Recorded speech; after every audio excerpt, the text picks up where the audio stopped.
An Igbo group has said that June 12th celebration without honoring Humphrey Nwosu is big injustice to the entire Igbo group. I would want you to throw your weight behind, let's see what you have to say as regards that. Today, Humphrey Nwosu was supposed to be that was the SY chairman of the electoral body then, if I'm correct. Yeah. Nadeco, yes, Nadeco. Humphrey Nwosu. Okay, and he actually played a very pivotal role in our democracy process. That's true. And I think as for the June 12 Bruhala, I don't know about what the Igbo group tends to achieve by bringing up this Igbo agenda, so to speak. He's saying June 12 cannot be. What did you say? How did you put it again? June 12 celebration without honoring Humphrey Nwosu, big injustice to Igbo group. Jude, well, so this for me, this is very unnecessary because this is part of the issues that we're tackling in Nigeria, trying to pitch the West against the South, the North against I'm just give and let leave. Okay, you want to honor Humphrey Nwosu, why not agitate or why not pass a motion, pass it, or try and see how you can lobby for a bill that will also will I use the word promote or honor him rather than trying to infuse him into your network is not stable. We can hardly hear you. Your network is not stable. There's noise at the background. Can you hear me? Let me refresh my router. Let me refresh my router okay. And then see. All right. Please do. Thank you.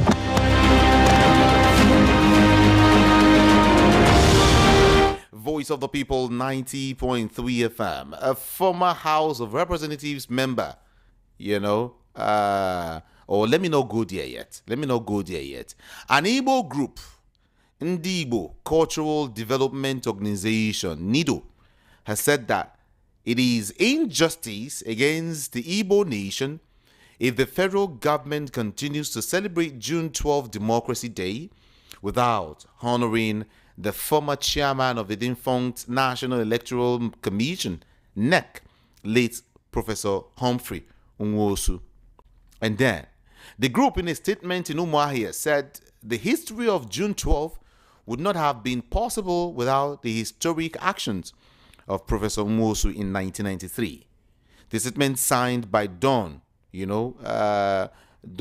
Afuluke, NIDO's Director of Communications and Information, regretted that many Nigerians, including Professor Humphrey Nwosu, who fought and made various degrees of sacrifices, to ensure a return to constitutional governance, have not been recognized by the government.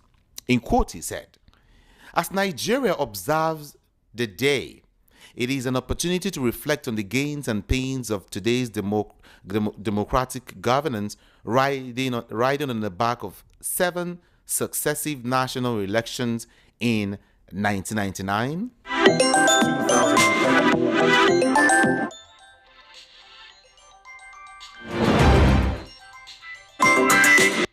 Okay, I think Chukwudile is calling back now. Are you there? Yes, I'm here. Can you hear me now? All right, beautiful. I think it's better now. Okay. Yeah. Okay, everyone, let's continue with the conversation with him. All right. I was saying, that an Igbo group, Igbo Cultural Development Organization, has said that it is injustice against Igbo nation if the federal government continues to celebrate June 12 Democracy Day without honoring former chairman of NEC, defunct National Electoral Commission, NEC, late Professor Humphrey Nwosu. And recently a couple of persons have been honored. Some fallen heroes, some, persons who have made vital moves in the history of our country, were honored recently. But then the name of Professor Humphrey Nwosu wasn't mentioned as part of those who are supposed to be honored. And now, these Igbo group have come out to say, hey, if you really want to celebrate June 12th, you have to honor Humphrey Nwosu. Without honoring Humphrey Nwosu, then that will be termed big injustice to the entire Igbo land. And that's why I wanted to just get your, brief comment before we move on to some other headlines, some other issues. Okay, Jude, thank you. What I feel this is very unnecessary. What's the word for it now? Whatever it is at this point, it is just not needed. Nigerians are going through a lot right now. I don't know what the intention of this group is. This not an Igbo Yohanese. Yeah. Okay, to honor Humphrey. And the other ways to go about it, I don't just allow June 12th to Adewale. That is the okay. Yeah, not before we did. That's not true. Something, but not like right now. This is going to be like. Chuka, we're having issues with your network. Seriously, we're having a terrible issue with your network. We hope. I don't know if it's from this end or maybe from your end, but let's see how we can manage it together. Okay. Yeah, we understand what it is like, right? But let's see how best we can manage it together. Chuka, are you there now? It's like it rained, Jude. I'm in Abuja and it rained overnight, so I think the weather is bad because of the rain. I think it's raining here also in Lagos. Oh, okay. So I probably have to deal with the rains. I don't know, but I don't know. Can you hear me now? Yes, I can hear you. So what I was just trying to say, I think it's very unnecessary distraction at this time. What the Ohanese Indigo Development Group is trying to come up with. I don't think this is what Nigerians need at this time. Humphrey Nwosu himself, I don't think he's even bothered whether he's honored or no. But if you want to create something for him, maybe lobby for a day for him. Like do something, but it doesn't have to be with June 12th, maybe June 13th. Oh, say okay, let's honor Humphrey Nwosu if you want to really do something. But in all, I just think these guys are just trying to make a political statement and trying to see how they can get something for themselves. That's basically what I think. Okay, that's what you think. It's all good. Yeah, that's what I think. Yeah, it's all good. It's all good. Nigerians, before I get to, continue with the conversation with him, let me just give you some basic information, all right, as regards what is happening like right now. Okay. First of all, let me let you know that the Nigerian Meteorological Agency has predicted thunderstorms and rain from today to Friday across the country.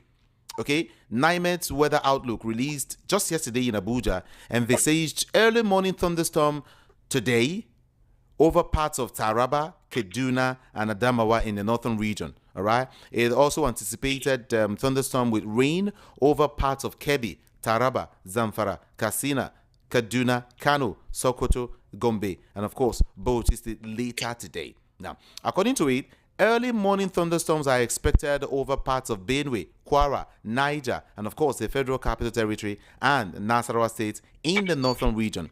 Later in the day, thunderstorms will rain with rains are expected over parts of FCT, Niger, Nasarawa, Kwara, Kogi, and of course Plateau. And then, in the southern region, a cloudy atmosphere is expected with chances of morning rain over parts of Ondo, Ekiti, and of course, Edo states. Later in the day, isolated thunderstorms with rain are anticipated over parts of Imo, Enugu, Abia, Ebonyi, Anambra, Ondo, Oyo, Ogun, Ekiti, Edo, Delta, Cross River, Akwa Ibom, Bayelsa, and Rivers during the afternoon or evening hours. So I am just telling you to be very, very ready, because NIMET has forecast, NIMET's forecast says 3 days thunderstorms and rain alongside. From today, Wednesday, 3 days rain, 3 days thunderstorm from now till Friday.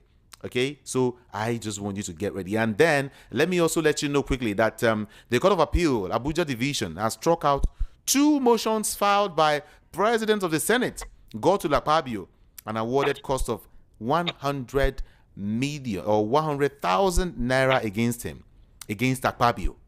Do you understand? This as regards Natasha Akpoti actually. So court appeal court strikes out Akpabio's motions, imposes 100,000 naira fine on Akpabio. That's what is happening now, Lagos, Nigeria. Okay, let's quickly get back on track and start discussing, real politics. Now, let's get down to 2027 general election. Chuka, 2027 is here. PDP, according to some persons, is still in that party is still in disarray. The party is not organized at all. I mean, some persons are saying, is it Atiku who's going to fly the ticket again? Is it Peter Obi? Will Peter Obi come back home? What is going to be happening to the PDP? And on the other hand, Wike is actually telling the party to, as a matter of fact, make sure that the next person who is going to be vying for the post of the presidency under the platform of the PDP should be a Southerner. In other words, zone that ticket to the south. That is the PDP presidency ticket, zone into the south. And then a couple of persons have been saying, no, let it be north. Oh, no, let it be here. Yeah. I just want you to look at what is happening in the PDP and let us understand the truth or how you feel things will go. Of course, I know Alhaji Atiku Abubakar Yoga is warming up, but like I said, we don't know where he's heading towards. But tell us about what you think will happen to the PDP now and, of course, before the 2027 election. Okay, thank you, Julia. Now, the issue of the PDP is a very pathetic one at this point. The party is in a very sorry state. It's in complete disarray. I am a card-carrying member of the PDP. I've been privileged to work for Alhaji Atiku Abubakar right from the point for some time, from the point where he contested for where he got his ticket, until when he won the primaries against Wike. I was a party to all the politics that was played within that time of space. Wike, okay, let me talk about the party before I talk about Wike. Okay. For 2027, as it stands right now, I don't know. I as it stands right now, I'm just going to tell you today. I'm using one eye to look at PDP because I don't see PDP being serious at the moment. Atiku is coming out 2027, definitely. We don't know if it's going to be under PDP or if it's going to be under the new coalition that they are forming. Peter Obi also is going to come out, definitely, as it stands. As it stands at today, he's going to come out, unless something happens between now and then, unless he succumbs and decides to, go with the coalition. And if he goes with the coalition, it's very definite he's not going to be the flag bearer. He's not going to be presidential candidate. Can you hear me, Jude? Yes, I can hear you very well. Okay, yeah. So, as I said, it's a very dicey situation. It's very tricky. It's very sad. And all this, what is happening to the PDP today, I will say it categorically, and I will say it now. I'll say it on air. It was all caused by two people, Alhaji Atiku Abubakar and Yeson Wike. Why do I say two people? 2020, during the run-up to these last elections, that ticket was supposed to go to the South. And in particular, it was supposed to go to the Southeast. Even though the agreement of zoning in the PDP is not in the Constitution, per se, but I mean, because of the order of how things have been over the years, it was supposed to go to the South and to the Southeast. But Wike, who felt if he goes to the Southeast, Peter Obi was going to run the ticket. Wike was positioning himself to be vice president. That was his game plan. His game plan was if he doesn't win the primaries, he'll be vice president to whoever wins the primaries. That was his game plan, and that is why he frustrated Peter Obi from the party. It was not even Atiku. At Atiku's declaration for president in 2021 or 2022, I was at the event. Peter Obi was there. He categorically said he came to come and support his Oga. Why will you tomorrow go against your Oga and go and run a different party against the person you call your boss? It was not Atiku that sent me and Peter Obi out of PDP. It was Wike. Now, let's talk about 2027. As it stands like this, I really wish Atiku is not coming out for president because I feel he has had his fair chance. 2029 was your best chance. 2023 was your second best chance. I mean, it's not your father's property now. It's not your how do they call it? It's not your heritage. It's not your inheritance. You've lost 2 national elections. Can you give it a rest? Yeah, can you give it a rest? But then that's why I said, but it's a very dicey and tricky situation. If the coalition works according to what is playing out currently, most likely the coalition works, Peter Obi is going to be out of the coalition. He's not going to be a member. It's going to be either a Atiku and El Rufai, or a Atiku and Amechi. Okay. Or that is option A. Or then Peter Obi and an El Rufai ticket. Oh, really? Now the question is, that's it from the permutations right now going on. But the question now is, El Rufai has his baggage. He has lots of baggage with him. Peter Obi is this guy who has been forming saints, posturizing as a saint. Are you going to work with someone who has such baggage? Okay.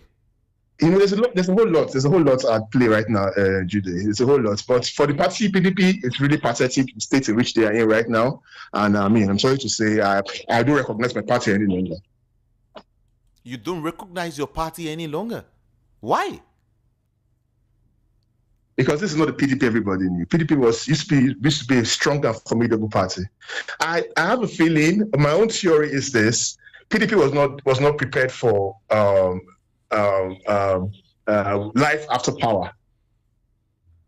Yeah, the shock of 2015, it came to them as a rock. I don't know if you remember one certain guy, I can't remember who was it, who said, was it Ogola for one of them that said, PDP was going to rule for 60 years. Of course. I don't remember back in the day, of course. Yeah. That was when PDP was everywhere. The other many state governors, they were, but so I think they were not prepared for that shock. Life after politics, after presidency came as a shock for them. And then that's where you now started to see the whole cracks between the party, the whole divisions, the whole sabotages and everything. It's sad. Now we have a PDP member who is serving who is the head of the government in power. They're supposed to be in opposition, but they're serving. And you are here. You are PDP, you are APC. And then the party cannot suspend him. The party cannot expel him. Because all of them don't collect for in hand. All of them in the party are eating from him. You cannot expel the person that is giving that person that feeds you now. That gives you. So it's very sad. And it's also sad that the elder statesmen who made the party what it is today are just sitting aloof and they don't really care. It seems like they don't care. Some persons will tell you that if care is not taken, it's going to be. Yes, I can hear you. What did you say? Some persons will tell you that Peter Obi will be going back home. And when I say home, I'm talking about the PDP. And some says, no, he's going to remain with the Labour Party. What do you think, or where do you think this man will go? If he has any chance for 2027, he will have to be in the PDP. Really? Not the PDP is still the only party that APC, not SDP? No, sentiments apart right now, Jude. The PDP is still the only party that can win the APC at national level as it stands. Because they've been there before. They know how this thing works. Labour Party has never been president. They've never experienced. They don't know the rigging mechanisms behind presidential elections. Yeah, Labour Party won the popular vote 2023. Well, they came third. Yeah, they won the election, but look at them. Look at where they put them third. If it was if there was a party that had been in power before and they knew the rigging mechanisms and how to go about it, they would have fought their way to it would have been so it's a whole lot. So I feel for Peter Obi to be better. I mean, for it to be better, but then the question is, who is going to be his running mates? Second question is, would Alhaji Atiku Abubakar drop his lifelong what did they call him? Drop his life ambition of being president? Yeah. Will he be willing to sacrifice that for the interest of the party and the country at large? These are the questions. These are the issues also. But now, when you say PDP is the only viable option right now for Peter Obi to win any election or anything can happen, we have the likes of the same Wike who made Peter Obi leave the PDP. He's still there in the PDP. In fact, he is the one saying that PDP should zone the presidency ticket to the south. Yeah. PDP is zoning the presidential ticket to the south. So I think will collect the ticket now. So that he'll be the one to get the ticket. It's still politics. So the thing is this: if Peter Obi is going to go to the PDP will first and foremost have to restructure the party. And one of the ways they're going to restructure the party is to expel Wike from the party. And when they expel Wike from the party, Expel him from the party. And trust me, right now, Wike is only useful to Tinubu because he's a member of the PDP. The moment the PDP expels Wike from the party, Tinubu is going to drop him like hot potatoes. You know when hot potato hot and you pick them up, you know where they go take drop them. So they go take, and that will be the end of Wike's political career. So he knows all this. Yeah, and that is why he's going to die on that hill that presidential ticket is zoned to the south, so that he now will take the ticket. Yeah, it's politics. He's a minister in this government, but doesn't stop him tomorrow from contesting against Tinubu. Okay. Yeah. Okay. So now let's talk about. That's how I say it, bro. Okay, let's talk about these same ticket. You know, we're talking about zoning it to the south. Tinubu is from the south, and then we have PDP zoning to the south. I mean, but then there's this gentleman agreement that it should be south and north. Just recently, I had a conversation with someone who says that, hey, everyone is going to jettison that idea of north and south and all of that. So if Atiku can go ahead and run now, Kwankwanso can go ahead and run now. Once they get the ticket, then he's off, the hands of the Southerners. I mean, how would you look at that? I didn't get that very well. Can you come again? I said that there is this gentleman agreement. All right, it wasn't written, but then it's just somewhere there that this thing will be between the south and the north. The south would make use of their 8 years, and then north again 8 years, and all of that. And some persons are saying no, since the country is not. The citizens are not happy with this current administration, that the north can have it. And then let's see what will happen. All they need is good governance. That's what I'm trying to summarize. Can that happen, really? Okay. Okay. So this is where the whole mistake started from. And it started from the PDP. They should have. I started from Jonathan. Jonathan should have. And if it had happened that way, Jonathan had actually followed that gentleman's agreement. And after that 3 years, he didn't contest. He gave it sent to the north. Maybe today, Atiku would have been president today. He would have, but he will, out of his greed and out of his what I would like call it greed or his over ambition, he left the party. Let's say he has stayed with the party and remained there and not see Tinubu. You know how many years it took him. That's why when they call him political strategist. The man sees, he saw the future. He bided his time. Look at him today, president. Atiku was so in a haste. Now, talking about the agreement between the North and the South, the North just finished 8 years with Buhari. Yeah?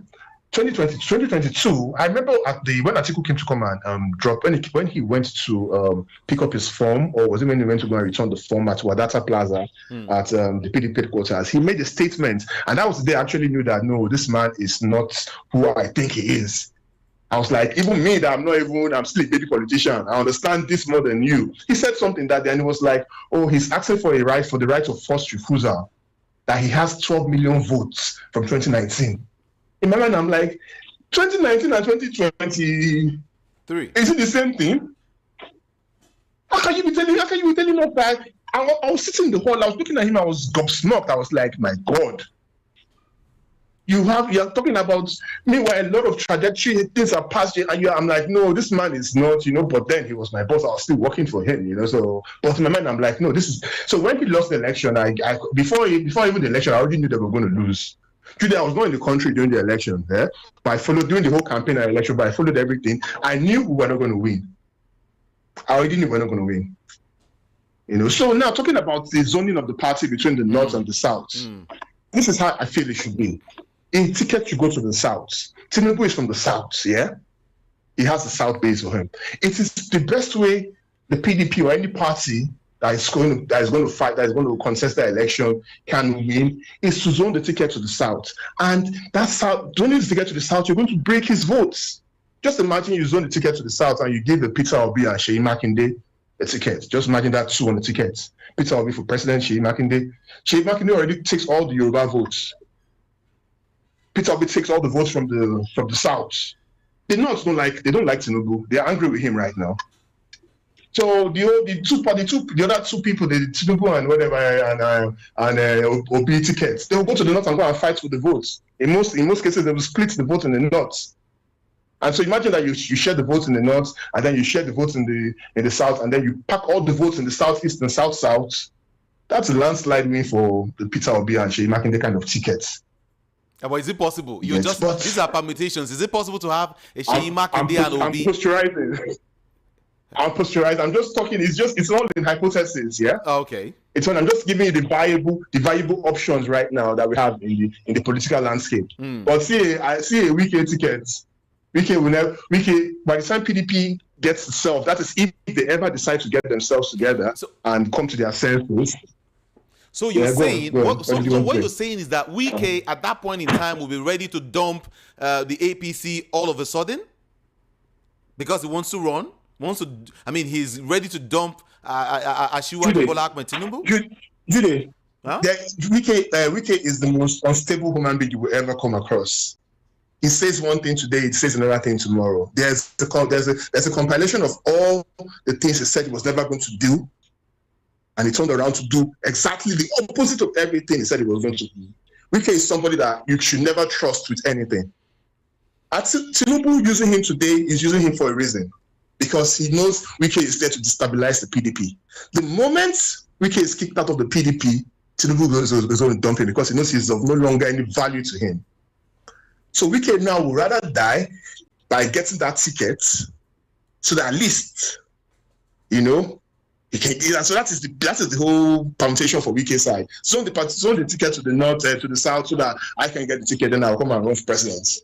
That is just what he's playing out. He knows he's there working for Tinubu as not because Tinubu likes him. He knows it's just a political arrangement and what. He knows Tinubu does not trust him.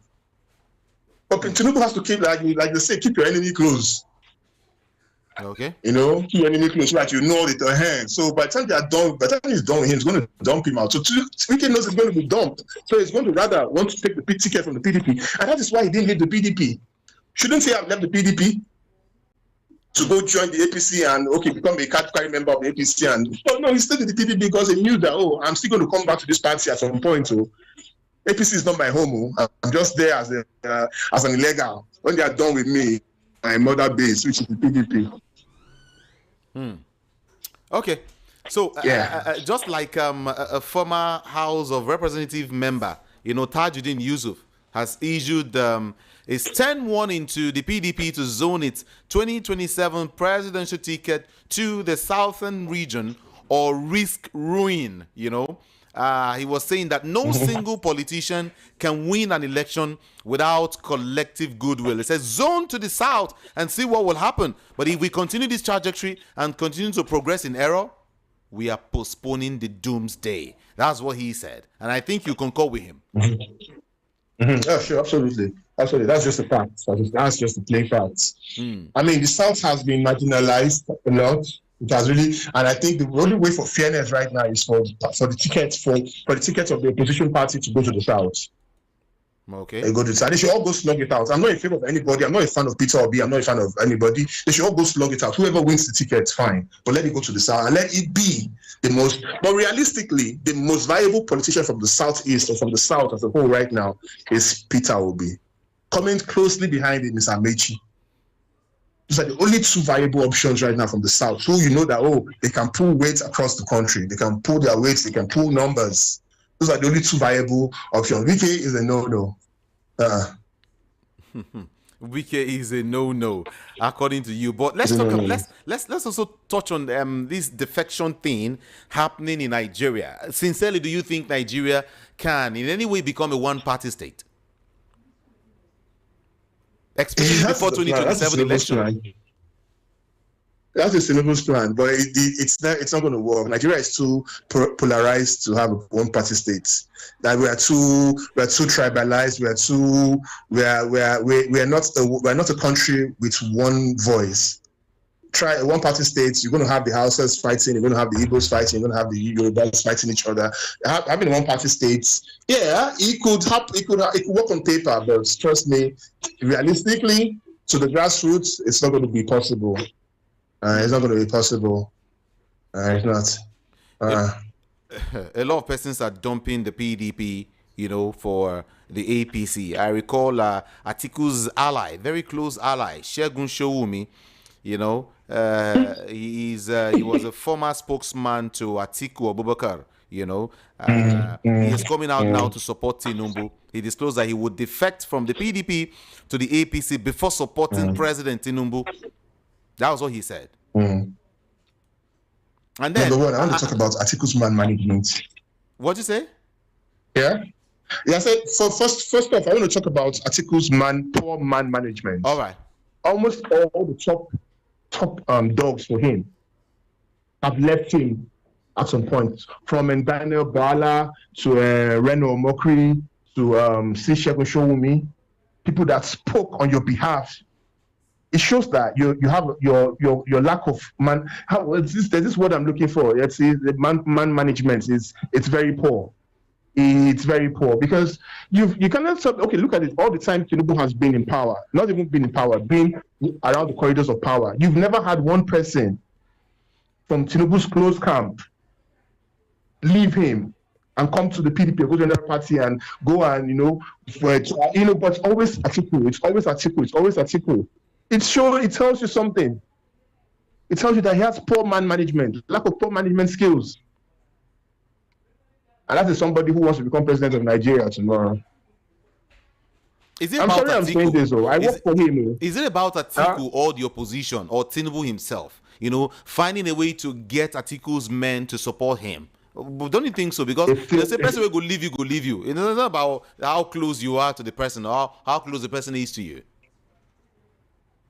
It still all boils down. It still all boils down to it. It still all boils down to the fact that okay, everybody leaves you to go to the opposite to meet. It means that something is wrong somewhere. Well, as for these guys going to meet Tinubu, as for the governors who are campaigning to the APC, they've seen the handwriting on the wall. They've seen that elections don't really matter. It's all about once the presidency is in your favor, once the presidency supports you. It's as good as a done deal for you. That is how they see it right now because Tinubu has made a mess of democracy in Nigeria. He has made a complete mess of how things. He has made a mess. So politicians now know that we don't even need to campaign too much. Just belong to the ruling party, and then once the presidency ends, see everybody. See the way. I don't know what power that man has. The power he has is Buhari never had that kind of power. During Buhari's time, nobody was the campaign leaving PDP and going to APC like that now. How many people? But look, under less than 2 years, you come to Abuja, all the streets of Abuja, all the express from Airport Road all the way to City Gate is Tinubu. He has not even done 2 years in power. Like billboards and posters full everywhere. Everywhere. You wonder, say, are these people not in this country with us? I don't know what's happening. So Tinubu has brought over everybody. Everybody seems to have been brought over by Tinubu as it stands. And it looks like Nigeria is heading for a one-party state. But Nigeria is we are too large of a population for that to happen. We are too large of a population for that to happen. One-party state. Okay. We're going to have this then because definitely who are going to be against you. We can hardly hear you. We can hear you. Hello? Jude, what did you say? Okay, now we can hear you now. But before I let you go, Segun Shewumi, the same man, is saying that Atiku Abubakar should learn, from President Bola Ahmed Tinubu on how to form a coalition. That the head, the Oga of coalition himself is President Bola Ahmed Tinubu. And I think he was trying to mention why he feels that this coalition might not work against the person of Bola Ahmed Tinubu. Segun Showumi is just a double-faced man. He started the movement called The Alternative. And I was actually a member of that. But when I started seeing the way they were moving, especially on the group chat, I had to just X myself from the movement. Yeah, Tinubu is the master of coalition. He did it in 2015. That's why I say he's a master strategist. How you look at it, it depends on you. I mean, master strategist, even though he's the most cunning and evil man, sorry to use that word, but he is a master strategist. Atiku is just someone who is hungry for power. He might walk, he might come and do well, but the thing that's against him right now is that over ambition for power. It's like, is there something else you're looking for? You were vice president for 8 years. Is that not enough? What is it about this presidency? You 2020, okay, you've run how many times? You were in ACN, you contested for presidency at ACN, 2019, you did with PDP 2023, you still want to come out 2020. Now you cannot even form a coalition. What coalition are you trying to form? Everybody, nobody trusts Atiku like that. The only truth of the matter is he's just the only man who has that name, who has that clout from the north right now. Yeah, that's the only thing working for him. But 2020, okay, you could not win a Tinubu in 2023 when he was not a president. Is it now 2027 you want to come and win him when he's now president? Okay. So the truth of the matter is, I just feel Atiku is, Just a few minutes before I let you go, former federal lawmakers, I'm talking about Senator Shehu Sani, has urged President Bola Tinubu to reject the renaming of the Abuja International Conference Center. You know, it was earlier said that the Federal Capital Territory FCT Minister Nyesom Wike just yesterday announced the renaming of the facility after Tinubu.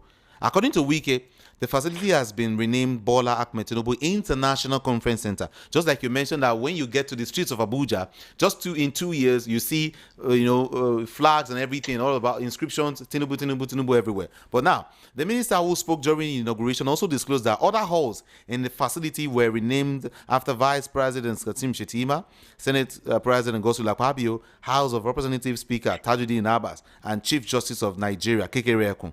But reacting, Shehu Sani in a post, said that the facility was built by former head of state Ibrahim Babangida and should not be renamed after Tinubu. He wrote, the International Conference Center Abuja was built by IBB. The president should reject renaming the place, with his name.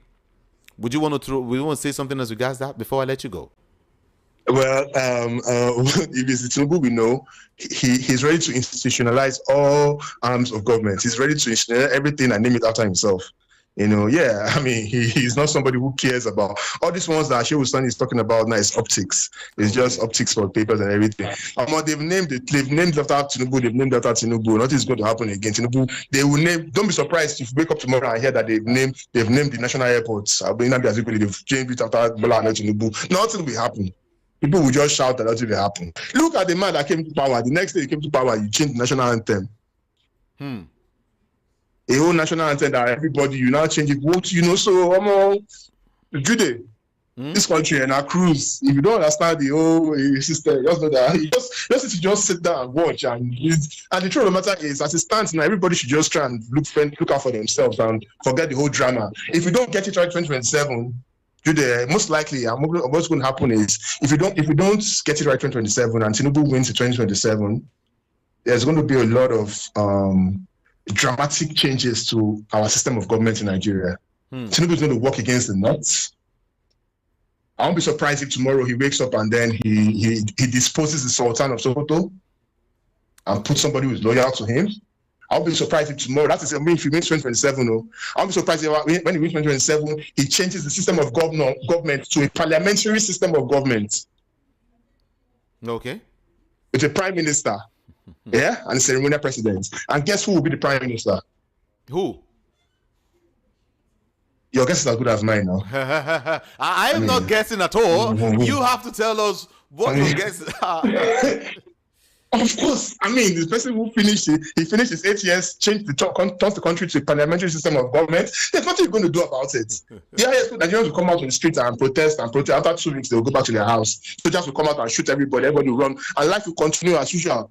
And when they make himself prime minister, what are you going to do about it? Nothing. The country will keep moving on. So the man is ready. So that is why 2027 is very critical for Nigeria. And that is why I am imploring and I'm urging the opposition people to get it right. Let us not miss this opportunity, because if we miss opportunity, Jude, make I just tell you, in 2027, the APC continues in power. Me, and my family first, myself first. I don't defend anybody do. And to find as we go take survive, as we go take chop. Okay. And that's just the truth, because it's just going to be everybody for himself. Chuka, Adewale, Chukwudile, thank you so much for having this conversation with us this morning. I appreciate you. Always a pleasure, my brother. Thank you for having me. And you too. Thank you. Thank you.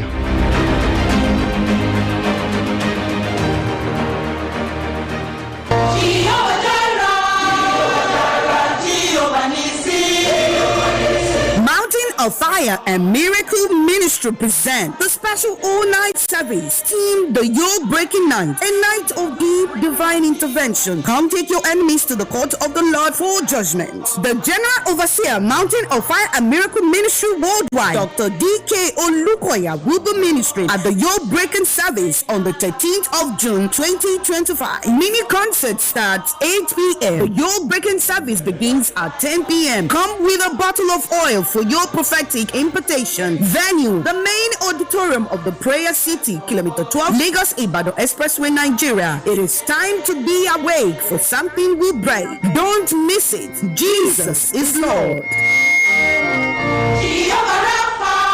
Mountain of Fire and Miracle Ministry. Surely the Lord is here. Voice of the People 90.3 FM. Everyone, feel free to join the conversation now.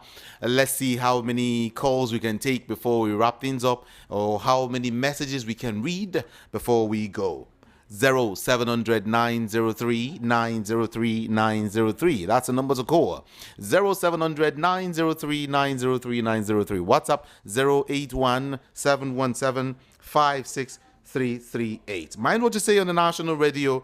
Just about 60 seconds or less than for you. Talk to us. Good morning. Hello, good morning. Are you there? Okay. Good morning to you. Hello, good morning. Can you hear me? Uh-oh. I think you need to call back because of your network. Huh?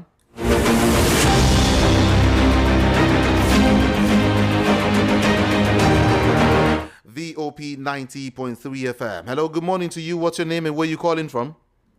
Good morning. Good morning. My name is 11. Okay. What I want to say is that it's a dicey situation now for Peter Obi, because for me, the only person now in the south that we can see, that we can trust him a little, because the way he's going now, I think that for him, he should just go and find a way to support Peter Obi, because he has tried to mentor him. He's not the only person in the country. And the Nigerians are not that enough, because if you look at the situation of the country today, they have had the country, and today the country is not moving forward well. So I think Peter Obi should look for a way to find how to do this for himself, because Wike is a no area, at least we know about that. That's what I'm trying. All right. Thank you. Thank you so much for calling. Hello, good morning.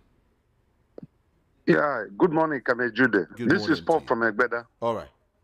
Yeah, I agree almost 95% of what your guest, all that he did as submissions. I agree with him. But you see, the danger there is this. I was having this feeling yesterday that if APC wins 2027 election, then we will become a one-party state by 2028 or 2029. And the danger there is that somebody might become a life president. That's what this your guest just confirmed, because all the indices are pointing towards that.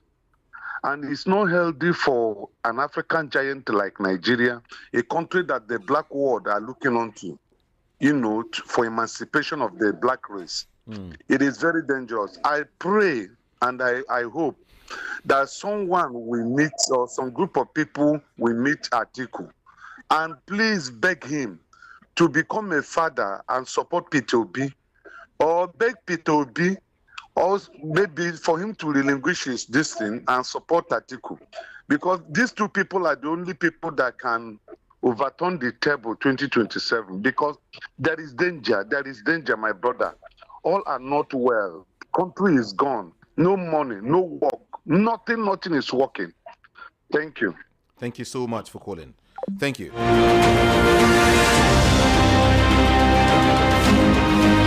Hello, good morning to you. Hello, Ikamejide. Good morning. Good morning. How are you? Doing great. All right, Peter Monse from Shogole. Okay. Well, I think we have listened. We have listened to all the analysis that you brought here. We have listened to ourselves talking. We have heard from Nigerians. We also listen to other radio stations. Ikamejide, I can tell you that both the analysts and the callers, about 80-something% of them are not in support of Tinubu coming back as the president. How would that translate to reality? I think everybody's concern is on the electoral laws and the constitution. That they will allow Nigerians to have an election in 2027. Not selection, not appointment, not appointment by INEC or the judiciary. Tinubu has been going for inauguration of other presidents in other countries. They end their election on the polling booth. We want to end 2027 election in the polling booth. We don't want to go to court. We don't want INEC. I can tell you very categorically and authoritatively from the feedback from Nigerians in the street. Ogami, Nigerians are suffering enough. Nigerians are tired. You cannot eat. I'm telling you the truth. You withdraw 10,000 naira now, and you have just a child, one child, and your wife. That 10,000 may not take you 2 days, and there is no money outside. People are not getting jobs. Businesses are not moving. So, in this one, Tinubu wants to come back. Nigerians have said no. Thank you. And that no will stand. That no will be no. Let us have elections. Tinubu and APC are gone. Anything APC in any state in Nigeria will not be recognized. They have to go. Thank you. Thank you so much. Someone is saying, first they change our national anthem. Nigerians kept mute. Now they are renaming our national assets themselves. Soon they would want to rename Nigeria to themselves. Any attempt to rename Voice of the People VOP will be met with strong resistance from we, the oppressed members of VOP. Have a great day. Ezekiel from Ejigbo. Nobody. Funny people. Okay. That analysis from Abuja in the name of what do you call it? What's your name? Okay, DK. Okay, it's okay. Thank you so much. What's your name? Olaoba from Lagos. Defecting for the people defecting to APC shows that loyalty for this government is cash and carry. Objection na mortuary. Anybody get agenda with their mercenary enterprise, you can see it's not about performance. No ideology, no capacity. Is all about the money and personal interests. Also, once you have looted your state dry, you are welcome to APC. Like please, I don't want to mention names here. I beg you. Okay. Let me read this message. Good morning to you. My name is Caesar from Alagbado. They can name anything in this country after their names. They can even change the country's name to their surname. All the poor masses ask for is change in policies that will better their lives. May God help us. Thank you. And then this person is saying good. No. Okay. Let's see. Because of my time, I am running right now. I agree with your analysis that Atiku Abubakar contributed to PDP's present debacle, but to an extent, I disagree with him on the inclusion of Nyesom Wike. Charting a roadmap to the future lies in a revisit of the past. You would recall in 2015, Atiku, Saraki, Amechi, Erufai, Tambowal, and so on, with the exception of Wike, then Rivers State governor, all conspired to create these whatever. Okay. Everyone, I have to go now. I can see plenty of your calls, but I'm sorry. I really, really have to go. Thank you, everyone. I appreciate you. God bless you. I will be here tomorrow. By the special grace of God, we'll talk more. Okay? Up next will be the news by 12 on the DOT. On social media, Facebook, Instagram, WhatsApp, Twitter, YouTube, I am IKAMIJUDEH. Ikamijude. IKAMIJUDEH. My name is Jude. Ikamijude. Good morning. Please note, The views and opinions expressed